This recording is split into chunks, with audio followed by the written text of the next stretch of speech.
Alunos da mediação tecnológica, olha aqui mais uma aula, hoje é a aula de número 12. Mas deixa eu trazer vocês para vocês analisarem algo assim mais palpável. Mas vem cá comigo aqui. O Brasil hoje, ele é uma unidade. Nós fomos colonizados pela coroa portuguesa e o Brasil não se fragmentou, ele ficou numa unidade. Hoje você sai do Rio Grande do Sul a Roraima, vamos dizer assim. E o Brasil não é uma unidade só, né? Uma unidade. Mas o Brasil, em determinado momento, ele tentou se fragmentar. O Acre tentou fazer um estado independente. O Rio Grande do Sul, através da Guerra dos Farrapos, tentou ser um estado independente. No Nordeste, o Pará, através de guerra, também tentou ser um estado independente lá, da cabanagem que teve no Pará. Aí a gente olha para os nossos países vizinhos que foram colonizados pelos espanhóis. Vocês percebem que eles não se tornaram uma unidade, eles se fragmentaram. Se tornou Paraguai, Uruguai, Argentina, Bolívia, Chile, Equador, Venezuela, e foram se pulverizando em pequenos países. Já pensou se esses países hoje resolvessem se unir e se tornar uma única só nação? Eles iriam fazer uma unificação, iriam tornar um só país, países que falam a língua espanhola dentro da América. Pois é. Eu trago vocês aqui para você fazer essa reflexão de algo que está mais perto, porque a nossa aula de hoje é justamente, na tela para vocês, a aula de número 12 vai falar sobre a unificação da Itália e da Alemanha. Dois países, Itália e Alemanha, países que estavam fragmentados em verdadeiras cidades-estados. E esse vai ser o nosso assunto da aula de hoje. Primeiro, vamos analisar o contexto político da fragmentação, política e territorial do século XIX. Como eles se unificaram no século XIX, nós vamos dizer que eles se unificaram tardiamente, muito tarde. Após a derrota de Napoleão em 1815, o Congresso de Viena reorganizou o mapa político da Europa com o objetivo de restaurar a monarquia e manter o equilíbrio entre as potências. Nesse contexto, a Itália e a Alemanha continuavam fragmentadas. O que é uma coisa fragmentada? É uma coisa dividida em pequenos pedaços, é uma coisa fragmentada. Dividida em vários estados independentes. Essa divisão dificultava a formação de governos fortes e de um mercado nacional integrado. Essa fragmentação. Então, antes da unificação, a Península Itálica estava dividida em vários estados independentes. Entre eles estavam o Reino da Sardenha, Piemonte, o Reino das Duas Sicílias, como falam os italianos. A Titília. Esse dia eu fui falar com um italiano, eu digo, você é da Itália? Ele disse, não, sou titiliano, que eles não querem dizer que eles são italianos. Estado Pontifício, que é o Vaticano, né? O Ducado Menor e região controlada pelo Império Austríaco. E essa divisão dificultava o desenvolvimento econômico da região. Então, gente, a Alemanha e a Itália elas estavam num processo de fragmentação. Porque o texto ele começa a nos falar sobre Napoleão Bonaparte em 1905, com a assinatura do Congresso de Viena. Porque o Napoleão Bonaparte ele sai num processo expansionista pela Europa, no século XIX, ali no início do século XIX. Inclusive, é Napoleão Bonaparte que expulsa a família real do Brasil. Napoleão Bonaparte que assume o poder através do golpe do 18 Brumário, no final da Revolução Francesa. Então, Napoleão Bonaparte ele tenta fazer um grande império napoleônico ali. Ele conquista grandes áreas sob sua influência. O próprio Portugal vai ficar sob influência de Napoleão Bonaparte, sob influência da França, que ele era francês. Mas aí a Itália e a Alemanha, depois desse período de Napoleão, Itália e a Alemanha continuavam fragmentadas. Enquanto umas nações se fortalecem, outras continuam fragmentadas. Aí na Alemanha vai aparecer essa figura, Otto von Bismarck, que é o ministro prussiano, que vai ser o grande articulador do processo de unificação da Alemanha. Otto von Bismarck, esse cabra aqui, ó, que aparece para vocês. Ele era, não vai ser ele o líder italiano, mas ele vai ser o grande articulador desse processo de unificação.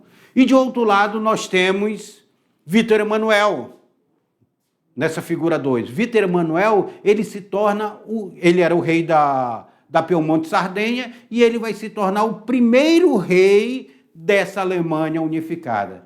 Eu tive na Alemanha, eu tive na Itália, e lá na Itália nós temos o prédio onde era o Palácio do Governo, nós temos uma figura dele. A figura dele, ele é muito comemorado como um grande herói italiano. O próprio túmulo dele que fica na igreja de São Marcos, tem o túmulo de São Marcos, evangelista lá, que escreveu o Evangelho de São Marcos, e aí tem o túmulo dele, assim, no canto. O túmulo dele é muito mais visitado do que o próprio túmulo do evangelista, só para vocês terem uma ideia. Vítor Emanuel, ele é um grande herói, ele aparece em cima do cavalo, imponente, e tudo dentro das figuras quando retrata ele dentro da Itália. Sabe uma outra figura que é herói na Itália? Giuseppe Garibaldi e Anita Garibaldi. Esse casal, ele se torna uma figura emblemática na Itália. Professor, quem é Anita Garibaldi? Quem é Giuseppe Garibaldi? Para vocês terem uma ideia, aqui no Brasil, nós tivemos a Guerra dos Farrapos, onde o Rio Grande do Sul tentou se separar do restante do Brasil. Olha aqui que estranho. O Giuseppe Garibaldi aqui no Brasil estava lutando na Guerra dos Farrapos para separar o Rio Grande do Sul do Brasil. Aí ele vai para a Itália e luta pela unificação da Itália. Não é uma coisa meio controversa isso aí para a gente ver? E ele se torna um grande herói. Ele e Anita. Anita é uma gaúcha que ele conhece aqui.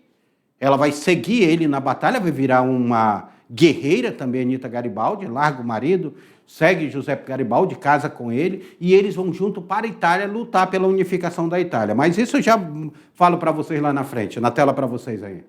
Na tela para você. O território alemão também estava dividido em dezenas de estados.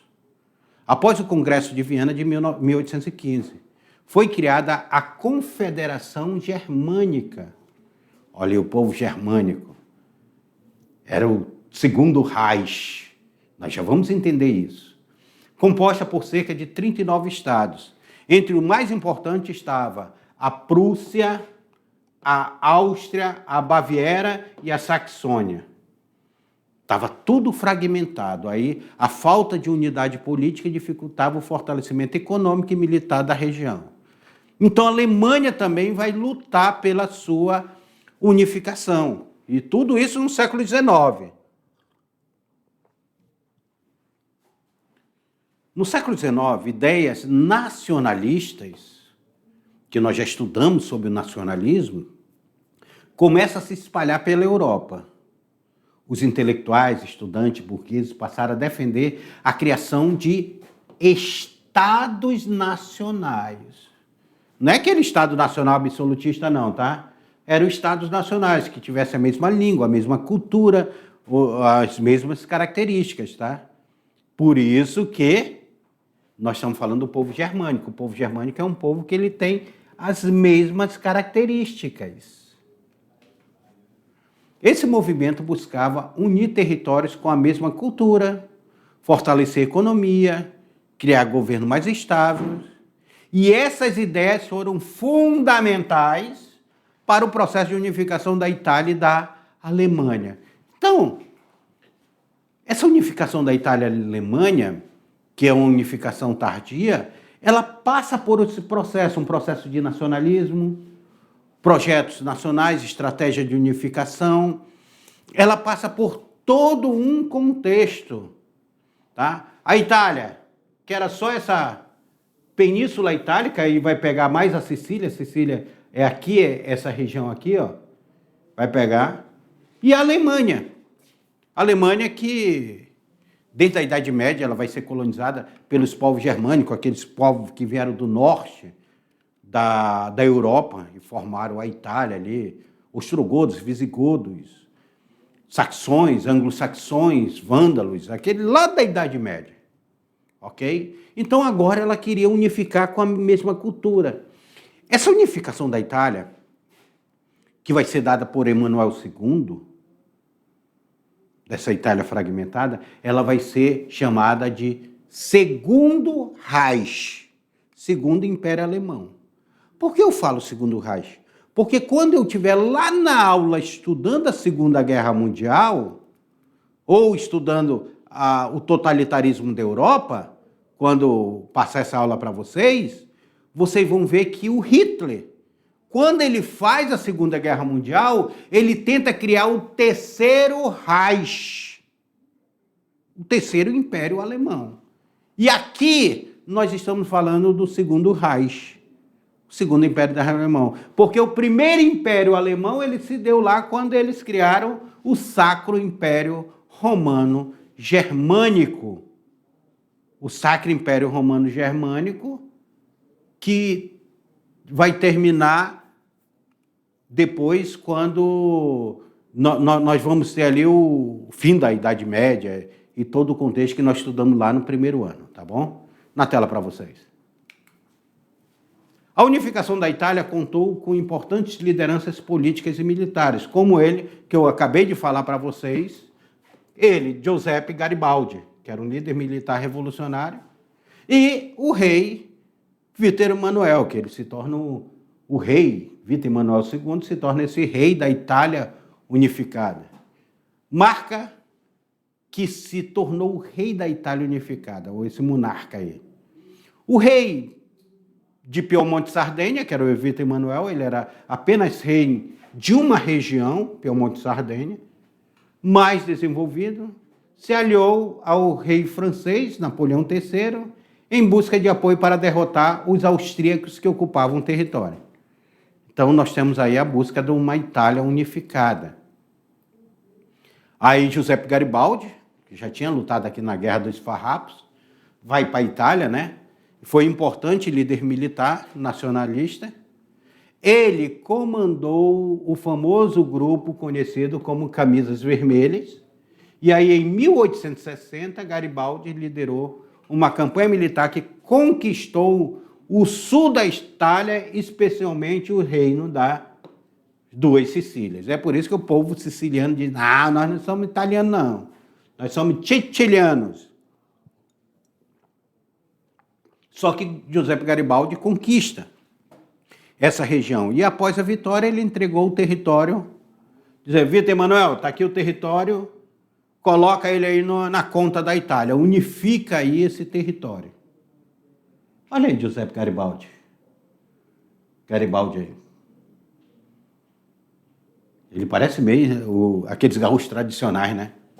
O papel de Giuseppe Garibaldi no Brasil está ligado à participação dos conflitos regionais do sul do país no século XIX, principalmente durante a Revolução Farroupilha, que vai de 1835 a 1945. Garibaldi chega ao Brasil em 1836, depois de ser perseguido na Itália por participantes de movimentos revolucionários. Ele participava lá de movimentos revolucionários, vai ser perseguido e foge para o Brasil. No Brasil, ele se juntou a rebeldes revolucionários Farroupilha, no Rio Grande do Sul, que lutaram contra o governo imperial. Então, aquilo que eu falei para vocês, aqui no Rio Grande do Sul, ele está lutando pela separação. Na Itália, ele está lutando pela unificação.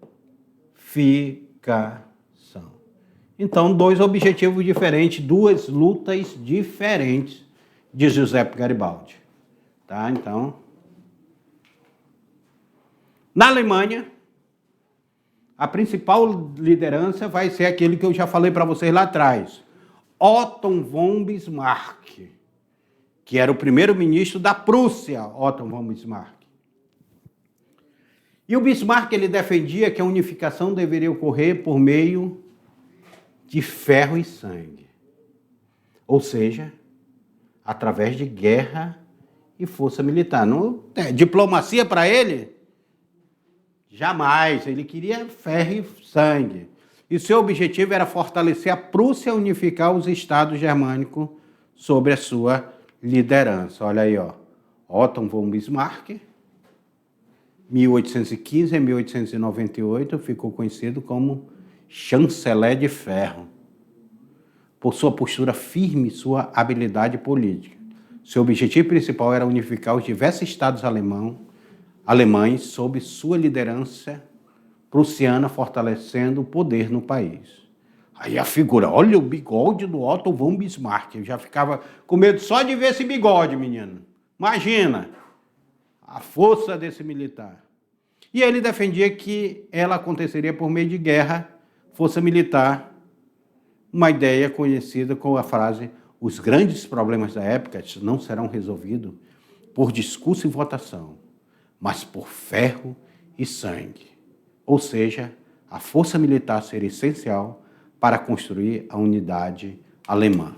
Olha aí, então, ferro e sangue do Otto von Bismarck, Garibaldi na Itália, liderando as camisas vermelhas, e Otto von Bismarck dentro da filosofia do ferro e sangue. Então, nós temos dois países que estão aqui no século XIX tentando se fincar como nações fortes. Países que vão sair de uma unificação tardia, muito tarde. Por quê? Porque a Inglaterra já estava unificada, Portugal, França, a Espanha. A Espanha já tinha sido unificada há muito tempo, lá quando ela sai do Reino de Leão, Castela, se unifica e depois conquista as Américas.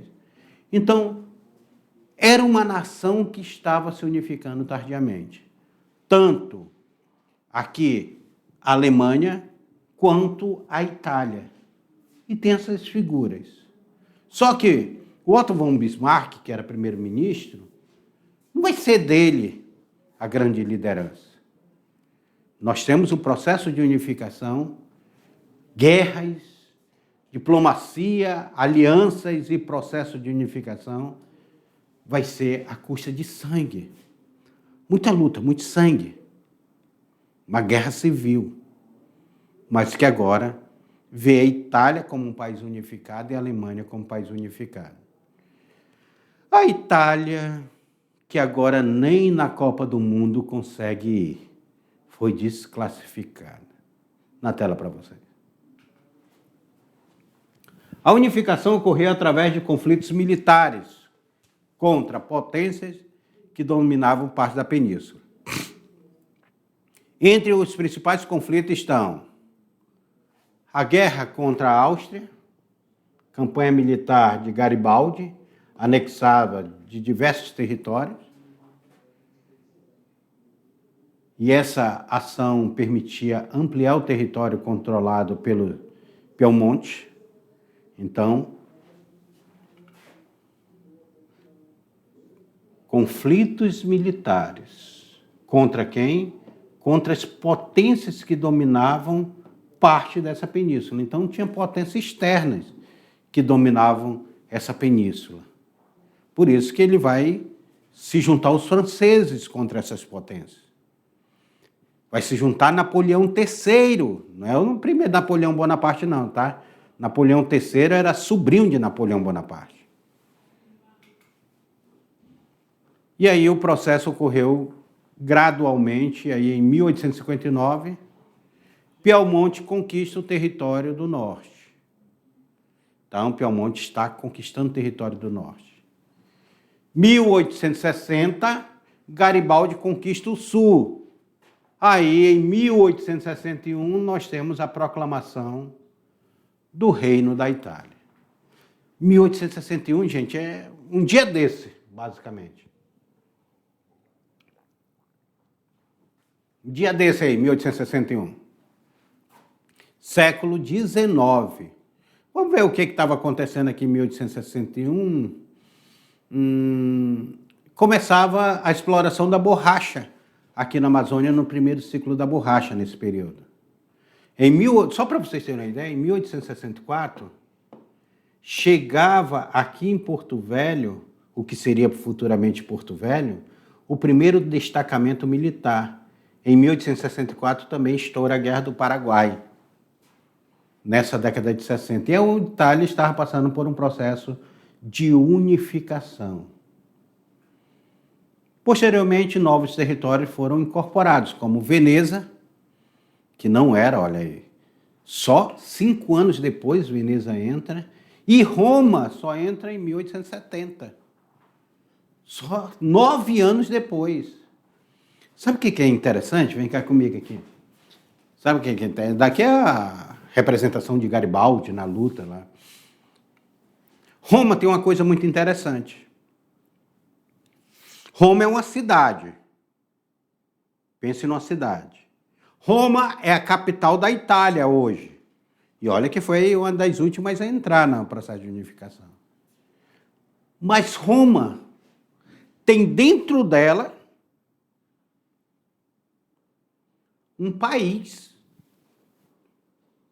Como assim, professor? Que loucura é essa que o senhor está falando aí? Roma é uma cidade. Dentro de Roma, da cidade de Roma, fica o Vaticano, que divide os muros do Vaticano com Roma, e o próprio Vaticano é um estado pontifício, é um país, é o menor país do planeta. Fica dentro da cidade de Roma. Olha que coisa doida. E aí a unificação também, ela vai negociar com a Igreja Católica, né? Não, nós vamos tomar Roma, mas o Estado pontifício permanece, porque já tinha tido acordos históricos que foi obedecido esse acordo histórico. E aí dentro de Roma ficou uma parte, lá onde fica o Vaticano, onde fica o museu, onde fica o Castelo de Sant'Angelo. Para quem já assistiu alguns filmes que retratam a Itália, como o Código da Vinci e suas sequências, pode pensar aí nesse Estado pontifício. Tá? Olha lá, unificação. Giuseppe Garibaldi na luta de unificação da Itália. Na tela para vocês. Quadro interessante que mostra essa luta de unificação. Já a unificação alemã. Bismarck conduziu 3 guerras principais para unificar a Alemanha. A guerra contra a Dinamarca, é uma guerra de 1864. Então, a Alemanha briga contra a Dinamarca. A Alemanha briga contra a Áustria, em 1866. E ela briga contra a França, lembrando que a França tinha sido aliada dos alemães, mas não era... Desculpa, apaga que eu falei para vocês. A França tinha sido aliada da Itália, mas não era aliada da Alemanha, por isso que a Alemanha vai brigar contra a França, é um outro processo de unificação. E esse conflito fortalecera a liderança da Prússia, que fazia parte desse império, e a Prússia, grande parte da Prússia, se torna a Alemanha. Tá? Olha aí, ó. Processo de unificação da Alemanha. Esse processo aí que se dá tardiamente, mas nós temos aqui essa derrota da França em 1870. Percebo que é bem depois ainda da unificação da Itália. Nós já estamos caminhando para o final do século XIX. Os estados germânicos, chamados estados germânicos, são vários estados, o mais forte era a Prússia, eles vão se unificar sob a liderança da Prússia. E aí, em 1871, foi proclamado o Império Alemão, num palácio de Versalhes. O rei da Prússia Lembra que eu falei que o Otto von Bismarck ele não se torna o líder, mas sim porque ele era o primeiro-ministro, mas quem vai ser o rei da Prússia vai ser o rei da Alemanha unificada. Guilherme I se torna o imperador dessa Alemanha unificada. Isso daí, gente, nós vamos chamar de Segundo Reich, Segundo Império Alemão. Estão conseguindo compreender? Por que eu bato na tecla de Segundo Reich? Porque vocês precisam entender lá na frente, quando a gente estiver estudando a Segunda Guerra Mundial, o motivo que o Hitler tentou fazer o Terceiro Reich, o Terceiro Império Alemão. Porque esse Segundo Reich, ele começa aqui em 1871 e sabe quando é que ele vai finalizar? Em 1918, com o fim da Primeira Guerra Mundial, o Império Alemão também se desfacela. Olha, forma-se um império. Começa uma corrida por terras, por conquistas. Leva a Alemanha à Primeira Guerra Mundial. Essa Primeira Guerra Mundial destrói o Império Alemão. Então a Alemanha, que lutou tanto pela unificação, vai ter o seu império, seu Reich, seu Segundo Reich, de 1871 até 1918, quando a Alemanha é considerada a grande culpada pela Primeira Guerra Mundial. Mas esse período aqui, 1871 até o início do século XX, vão passar um período de paz na Europa, que vai ser o período da Belle Époque, ou Bela Época. Vai ser um período que a Europa ela vai parar para fazer invenções, construir teatros, a arte, a cultura. O mundo vai entrar em ebulição. Só que grandes invenções desse período vão servir para a Primeira Guerra Mundial, se tornam armamento para a Primeira Guerra Mundial. Um deles é o avião de Santos Dumont. Mas, bem, quais as consequências políticas e econômicas das unificações europeias? Que é a bandeira da Alemanha aqui, ó, Congresso Alemão. Quais as consequências políticas e econômicas da unificação europeia? Na tela para vocês aí. A unificação da Itália e da Alemanha contribuíram para a formação dos Estados nacionais mais fortes e centralizados. Esses novos países passaram a ter governos mais organizados, maior integração territorial e crescimento da identidade nacional. Ok? Nacionalismo começa a surgir daí. A unificação, ela fortaleceu o desenvolvimento econômico com territórios integrados. Os países puderam ampliar mercados internos, melhorar infraestrutura, fortalecer a indústria, especialmente a Alemanha tornou-se uma grande potência industrial. E aqui eu trago vocês aqui a essas figuras aqui, ó. Nicolau, czar da Rússia. Jorge V, rei do Reino Unido, da Inglaterra. Olha para a cara deles. Não parece irmãos gêmeos? Eles eram primos. O czar da Rússia, o rei da Inglaterra.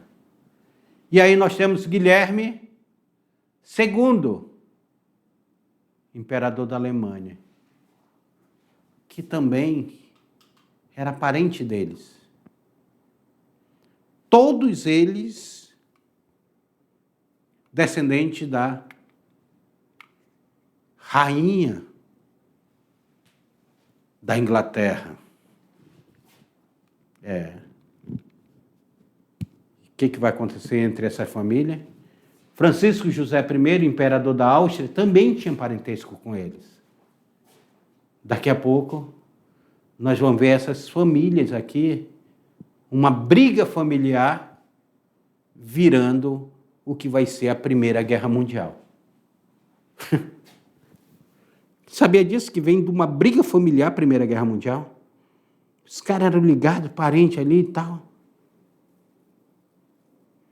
Descendentes da Rainha Vitória. Eram descendentes da Rainha Vitória. E aí eles vão se tornar inimigos e vão brigar entre si. A Alemanha vai brigar com a Inglaterra, depois vai brigar com a Rússia, vai entrar a Rússia. Aí vai dar um balaio de gato aí, uma grande destruição. Quer dizer, a Rússia depois vai se afastar da guerra. O Nicolau II vai perder o seu poder, porque vai ter a Revolução Socialista Russa. E aí todos esses impérios, eles que existiam depois da Primeira Guerra Mundial, eles vão ser desfeitos. Na tela para vocês. A criação de novos estados fortaleceu e alterou o equilíbrio político da Europa. A Alemanha passou a disputar influência com outras potências, como a França, o Reino Unido, a Rússia. E essa rivalidade contribuiu para tensões internacionais. Olha aí, ó. Essa grande simbologia aí da Alemanha. Eu gosto dessa imagem. Dessa Alemanha unificada. A Alemanha unificada, ela começa a se industrializar. Quando ela começa a se industrializar, ela precisa de matéria-prima. E a matéria-prima ela se dava nas conquistas que eles faziam em outras regiões, principalmente na África, que se tornavam colônias desses países. A Alemanha vai ter colônia na África e vai explorar a matéria-prima dessa região para ser feito esse império fortalecido. Aí vai se tornar um império, se fortalecer economicamente, politicamente, para quê? Para entrar na Primeira Guerra Mundial. E aí acaba o Império Alemão. Na tela para vocês. A unificação da Itália e da Alemanha, concluída na segunda metade do século XIX, representou a vitória do nacionalismo e dos interesses da burguesia industrial, que buscava mercados unificados e progresso econômico. Liderados pelo reino do Piemonte e Sardenha e pela Prússia, estes processos desenharam o mapa europeu e consolidaram o Estado-nação moderno. Para a gente finalizar aqui a aula, vamos analisar que essa entrada tardia, porque eles entraram muito tarde, tá?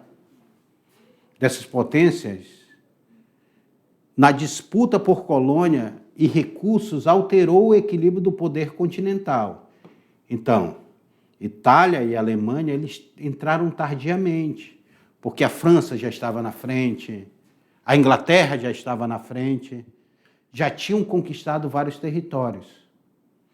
E essa entrada tardia dessa potência, ela altera o equilíbrio do poder do continente europeu. Intensificou a rivalidade desses impérios, as rivalidades imperialistas. E essa rivalidade imperialista desses imperadores que eu mostrava para vocês aqui, do imperador da Alemanha, o imperador da Áustria, o imperador o czar da Rússia e o rei do Reino Unido, todos eles, cada um com interesse, vai culminar nos grandes conflitos mundiais do século XX. Eu estou falando da Primeira e da Segunda Guerra Mundial. Estou falando da Primeira e da Segunda Guerra Mundial. Então,